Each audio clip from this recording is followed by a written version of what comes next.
40 বার এই দোয়াটি পড়লে আল্লাহ তাআলা মনের সকল আশা পূরণ করবেন। নবীজি সাল্লাল্লাহু আলাইহি সাল্লাম এটা আমাদেরকে জানিয়ে দিয়েছেন।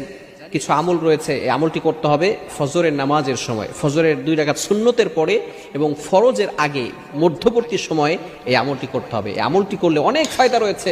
যাদের ডাক আল্লাহ শুনেন না, অনেক বড় পেরেশানির ভিতরে আছেন, মাথায় ঋণের বোঝা, ঋণ পরিশোধ করতে পারেন না, মেয়ের বিয়ে হচ্ছে না, বিভিন্ন টেনশন মাথার ভিতরে, একের পর এক পাত্র এসে মেয়েকে দেখে যাচ্ছে কিন্তু কেউ পছন্দ করছে না, সব কথা ঠিকঠাক, যখনই বিয়ের দিকে অগ্রসর হয় তখনই বলে যে মেয়েকে আমরা পছন্দ করি না, আপনারা অন্য জায়গায় দেখেন।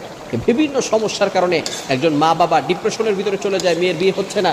এই সমস্ত সমস্যার কারণে আপনি একটি আমল করতে পারেন, 40 বার এই দোয়াটি পড়বেন। সেটা হচ্ছে আপনি ফজরের নামাজের পরে এবং ফজরের নামাজের সময়, সুন্নতের পরে এবং ফরজের আগে মধ্যবর্তী সময়ে পড়বেন। এটা হচ্ছে শাইখুল ইসলাম ইবনে তাইমিয়া